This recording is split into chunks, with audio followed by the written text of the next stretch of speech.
Hi, it's Samantha Bebeck. I read and reviewed the book Empty, a memoir by Susan Burton. This book was highly anticipated. It was Newsweek's 20 must-read books for the summer in 2020. It was also the Million's most anticipated in June 2020. Real Simple's 5 books to read right now, June 2020. Pure Wow 8 books we can't wait to read in June. Book List Top 10 Memoirs 2020. Marie Claire Best Memoirs of 2020. And People's Nonfiction Pick, June 29th, 2020. Let's talk about the author. I didn't find much information, but what I did find was Susan Burton is an editor at This American Life. She resides in Brooklyn with her husband and her 2 sons. She's married to the man she fell in love with in college, whom she has the 2 sons with, and she is a survivor of eating disorders.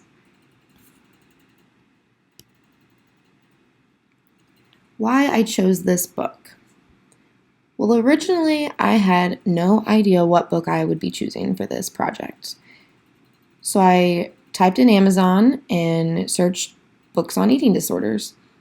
Most of the books that I found were very textbook, and I wasn't sure if I would find them interesting or would find enough information that would also be exciting to present as well as informative. Though I did come across this book, Empty.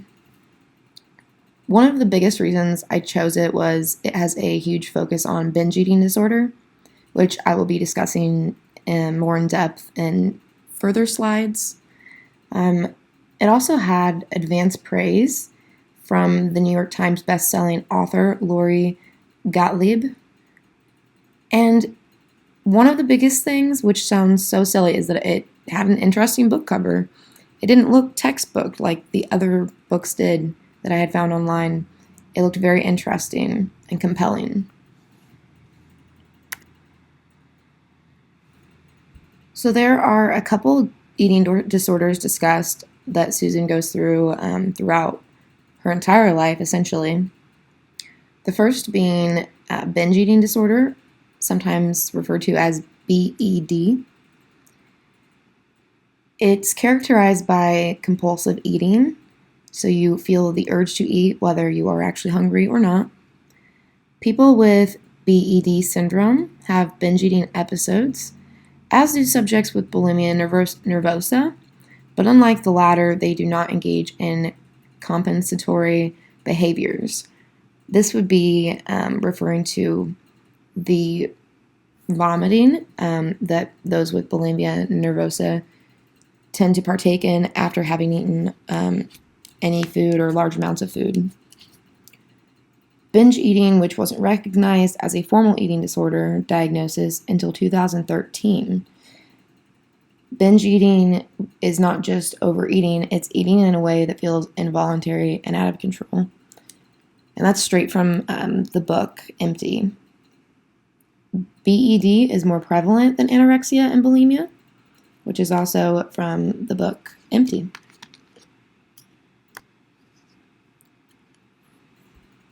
The other eating disorder that was discussed in our book, my book, was anorexia nervosa, shortened to AN in certain circumstances. It is a deeply perplexing illness that ravages both the mind and the body. Anorexia nervosa is the visible eating disorder universally associated with emaciation and commonly accompanied by marked increases in physical activity. Individuals with anorexia nervosa are unable to maintain a normal, healthy body weight, often dropping well below 85% of their ideal weight. And that is part of the criteria to be considered anorexic is falling below that 85% of ideal body weight. The book was so difficult to summarize in just a couple slides, so I have quite a few. It was a very good book. So it begins, Susan Barlow begins the story growing up near Grand Rapids, Michigan, with her younger sister and a married mother and father. The storyline bounces between many stages of her life, especially in relation to food. Susan had many aversions to food from a very young age. She even mentions her mother saying she would not eat rice cereal as a baby. When she was in preschool, a teacher told her mother, "Susan never eats snack." So it sounds like this problem started from the very beginning. The term picky eater didn't apply to me. Picky eaters had to be reminded to pay attention to their plates, but I never forgot about food, in the way you never forget about anything you fear.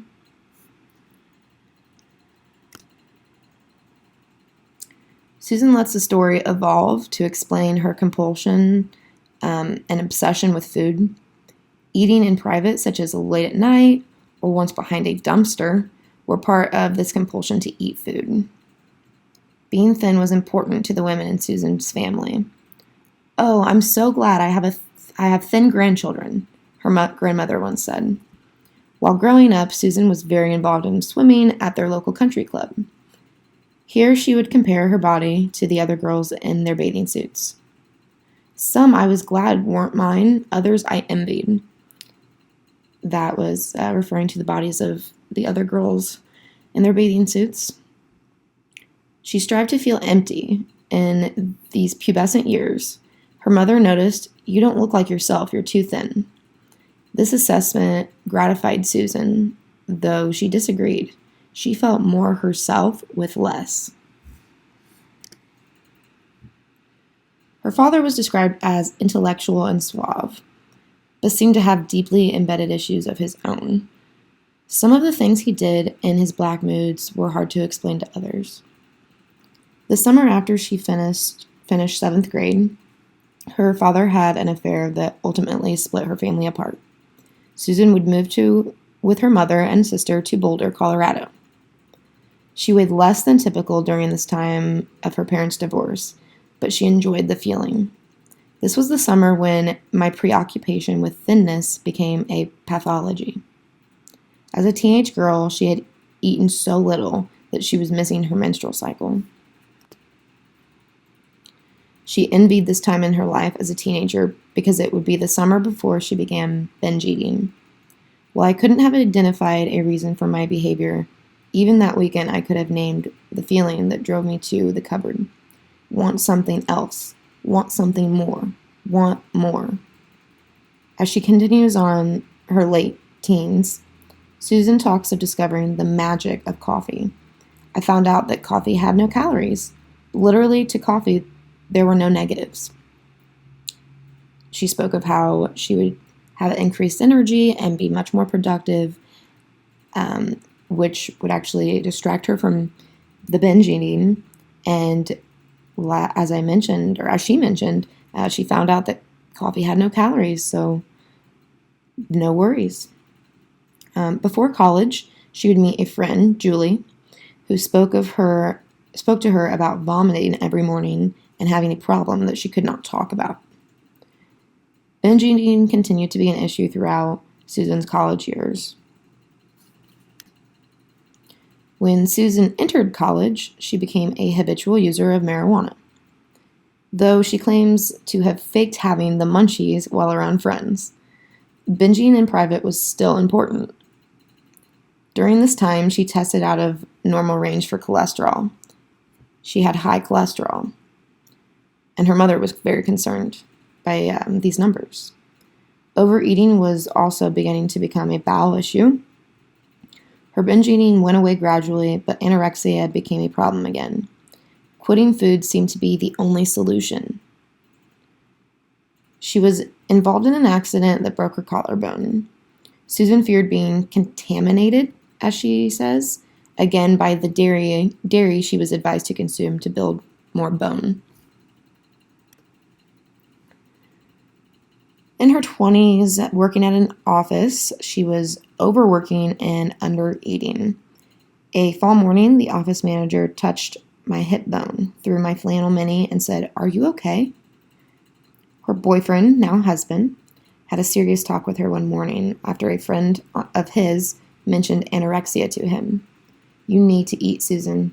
I am really worried about you." When she was 23, it had been a year before she menstruated. She finally menstruated again at age 24. The first time she told the secret of her eating disorder to anyone, she was 36 years old. So that is just a brief summary of the book, but I wanted to add in some of the excerpts that I found very compelling or just very raw and important to add in. I was always worried that there was something wrong with my body, but I didn't want anyone to know about it other than me. I tried to look pretty and thin. That was the most important thing about a body, thin. We're good at food, but also vigilant about it. I'd eaten less primarily to access a feeling, light, relieved, unburdened. The beginning of anorexia is like heroin before it wrecks you. It's a sensation akin to bliss. That was probably the most compelling one that I happened to list. And then eating had changed me. I had no control, and I hated myself for it. I resolved to fix myself, always swearing, "Tomorrow I'll be better," and sometimes I was. I ate not when I felt things intensely, but when I didn't. I ate when I felt nothing. I ate when I felt low, and then I hated myself, and I ate more in that hate. Do other addictions make better stories? Their conclusions are much clearer. Goodbye forever, alcohol. I will never drink again. In an eating disorder story, the protagonist still has to eat. It was not just like addiction, it was addiction. I nearly ate a whole tray of Betsy's brownies. Even before the end, I was sickened. Not eating was the same as binge eating. Both made food the primary determinant of feeling. So would I recommend this book? Absolutely and 100% yes. 5-star rating. It was so good. Very informative to those going through the same thing. I think that it would be helpful for young people, girls or boys, to be able to relate to this and know that they are not alone. It was generally a great read. I did not want to put it down when I was nearing the end. I didn't want the book to end, so it could be very interesting to somebody who's not going through this. It could definitely be helpful to family members of somebody who is going through this, so that they can try to understand a little more and try to help. Susan Burton tells a very candid, raw story of eating disorders that she dealt with alone for many years. As I mentioned, she was 36 when she finally opened up about this, and she dealt with it her whole life. So, yes, I recommend this book. Here are my references, and I hope you all enjoyed this, and I really hope that you pick up a copy of Empty, because it's great. All right, thank you.